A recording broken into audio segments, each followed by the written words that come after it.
A typical Hillsborough welcome for Sheffield Wednesday, whose loyal fans appreciate they're now within 5 points of their manager's original promotion target of 80. Wednesday have won 7 and drawn 3 of their last 10 league games, even though the team is currently not at full strength. Mark Smith is injured, so Laurie Madden will play centre-back, and in the absence of top scorer Gary Bannister, 20-year-old John Pearson plays at number 8. Both Pearson and number 2 Mel Sterling were part of the successful England under-21 squad on Wednesday. Indeed, Sterling played and scored, and the following day he became the proud father of a baby daughter. As for Grimsby, they're also without their top scorer, Kevin Drinkle, who failed a late fitness test, so 19-year-old Gary Lund comes in at number 9. Number 4, Joe Waters, will play right back because Bob Cumming is still unfit, and number 2, Mick Spate, will be in midfield, wearing a protective plaster over a cracked bone in his hand. And indeed, the referee, Franken Roberts from Prestatyn, had to inspect that Mick Spate plaster before he gave him the go-ahead to play. It's a day for shirt sleeves in the spring sunshine and more than a whiff of promotion in the South Yorkshire air. Grimsby are wearing red, and they know that victory for them here would take them within 2 points of third-place Newcastle. Tony Cunningham of Sheffield Wednesday.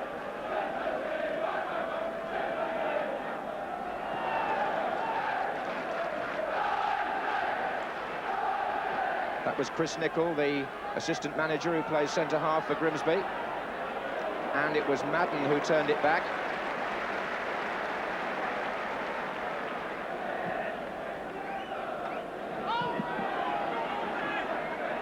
John Pearson.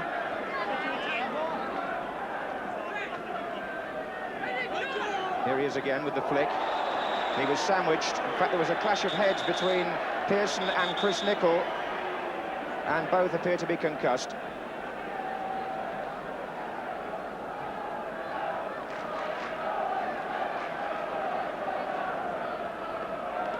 Both players have recovered, and it's going to be a free kick to Sheffield Wednesday to be taken by Gary Megson.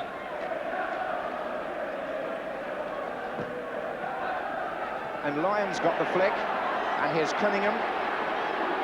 Sterling is supporting him.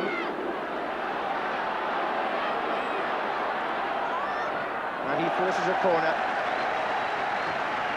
This is where Sheffield Wednesday have got so much heavy artillery, because Shirtliff and Lyons are forward, and Megson has Pearson, Varady and Cunningham to aim at also. Floated for Lyons amid 3 defenders. Shirtliff almost got a touch, back by Worthington, and a free kick to Sheffield Wednesday for use of the elbows, right on the edge of the area. Chris Nicholl still rather dazed, I think, by his earlier injury.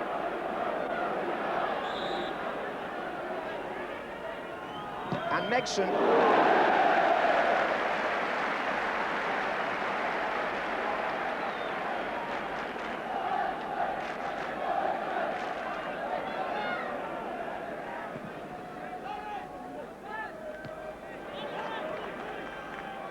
Pearson.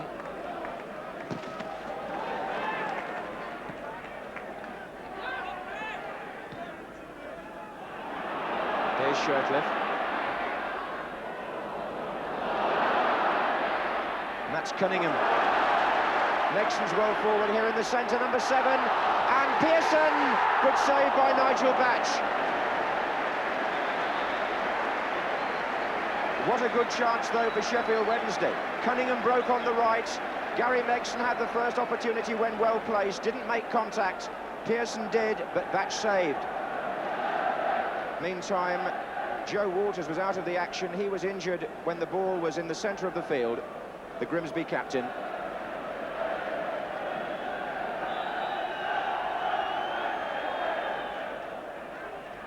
Oh, and a whole crowd of players in there, and it's come to Shirtliff in the end, and driven by Sterling, and again by Sterling. Well, he saw one of his colleagues, Gary Shelton, score with an overhead kick last week at Newcastle, and Mel Sterling tried the same thing there. how dangerous Wednesday are from these corners, because even if the ball is cleared from the people in the 6-yard box, the likes of Shirtliff first off there and then Sterland can always get the second touch.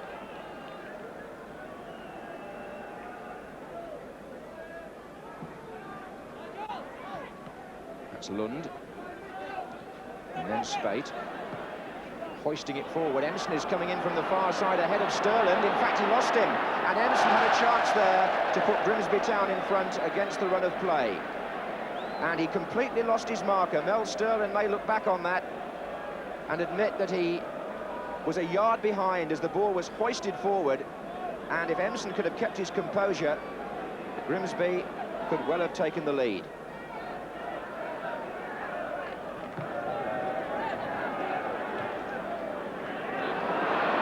Here's Cunningham.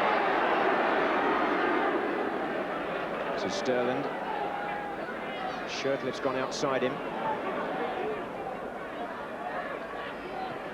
Forward by Shelton. And he was fouled as he delivered the ball. It was a latish challenge by Spate after Sterland had just jabbed the ball on, and it's given Sheffield Wednesday a free kick in a dangerous position.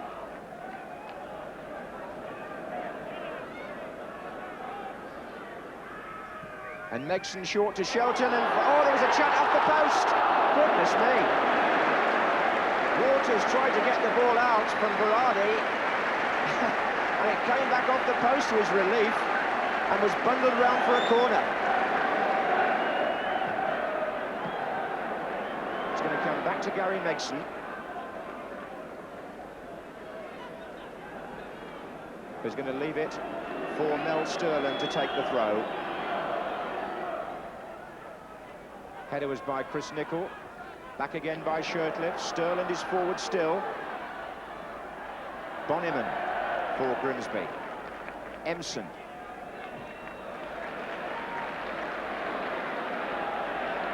So Grimsby survived one or two hair-raising moments.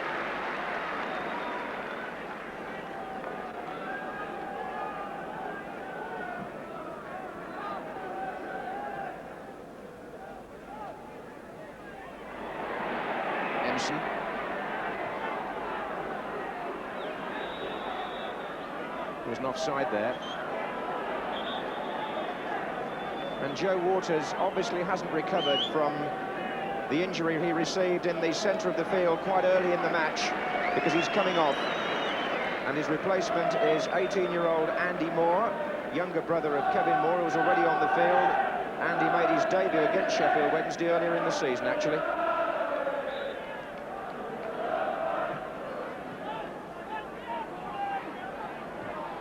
Header was by Nicholl, then by Lyons.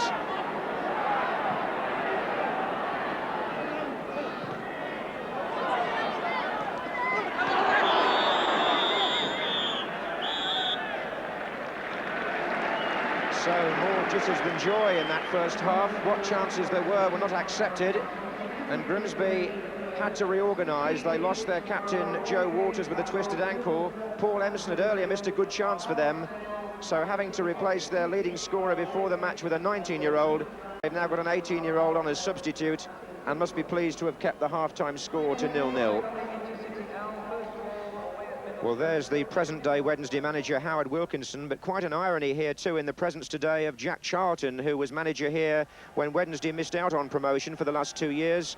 And now they could, depending on other results, clinch that prize when they visit Jack's present club, Middlesbrough, next Wednesday.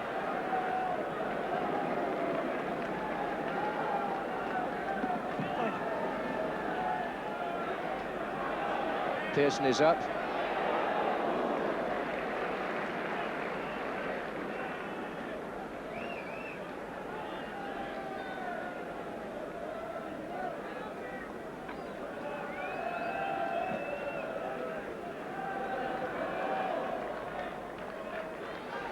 Well, Howard Wilkinson knows that his club are only 3 wins away from definite promotion. 2 could be enough.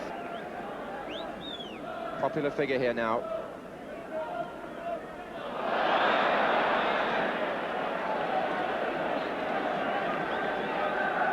So a free kick to Sheffield Wednesday.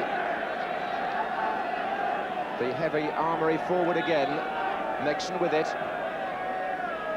And Pearson got a touch to that, and it was so close. The nearest perhaps Wednesday have been. John Pearson, dangerous in the air, and the free kick by Megson was ideally placed for him, in that Shirtliff took a defender away and Pearson came in behind. Couldn't have missed the post by much.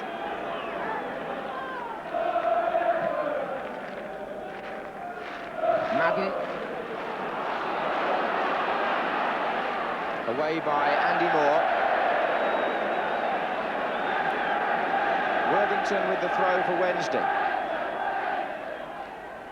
Lyons is in there. Took two defenders to stop him. Corner to Sheffield.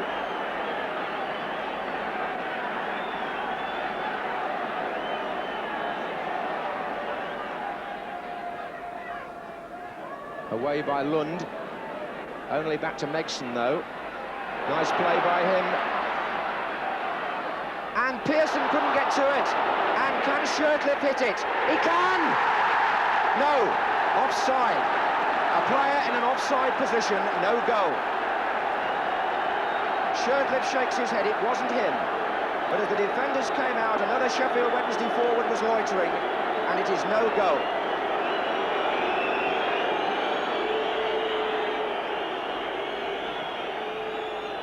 That was forward by Wilkinson, and Cam Lunt get in here, and he's got Laurie Madden to beat, and he couldn't, but his forward, and blocked brilliantly by Hodge. The first difficult save he's really had to make, and he made it superbly. Gary Lund was giving difficulty to Laurie Madden, who just got a foot to it. It ran on to Ford, and what a quick piece of anticipation off his line by Martin Hodge, who's been ever present this season, and those saves are why he's been keeping Ian Hesford out of the team.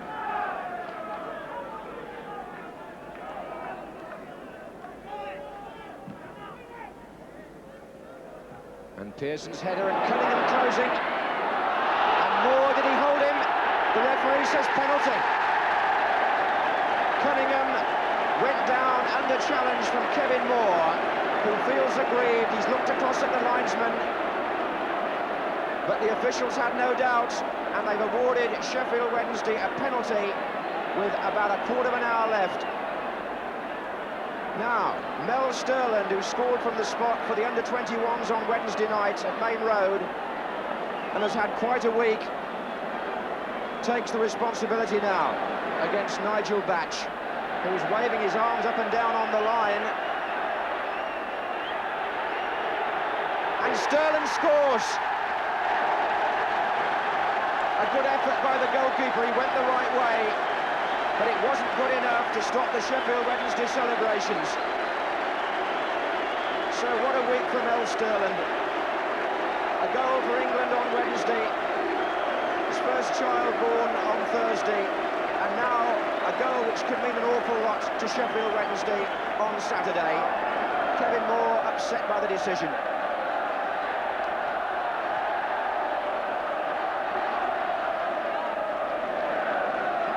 Well, unlucky Nigel Batch. He tried to put the kicker off to start with and very nearly got to the shot, but it was so well placed.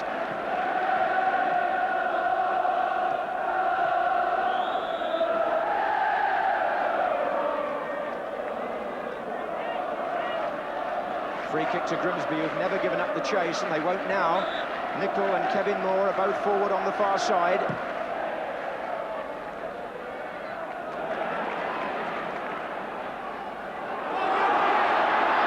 This is Gary Shelton.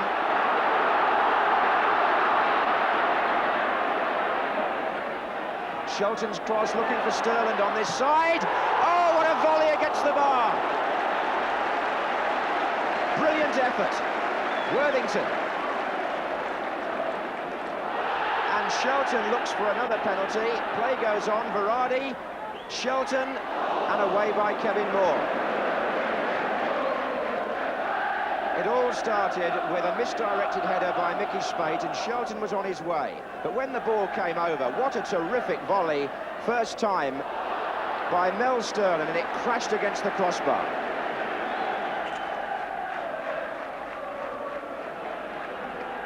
That was Spate. And Lund is in there for Grimsby. And Hodge makes his second crucial save. And the Wednesday defence caught square and uneasy. Well, when Sheffield Wednesday look back on this match, quite apart from debating as Grimsby will the penalty decision, they'll remember the two chances Grimsby had, the second one falling to Gary Lund when Martin Hodge excelled himself. Well, it's been a long season, and even though Sheffield Wednesday will put themselves in pole position again with this win, it hasn't been an easy afternoon for Howard Wilkinson and Peter Eustace. A very tight game. Oh, well played by Shelton, that's brilliant. It's so quick that only Varadi's up with him at the moment. Two others trying to get there on the near side. It ran past Nicol, Varadi, and John Pearson went for the chip as the goalkeeper advanced. Got too far underneath the ball, but it was a nice idea. And it could so easily have sealed the points. A lovely break on the left by Gary Shelton.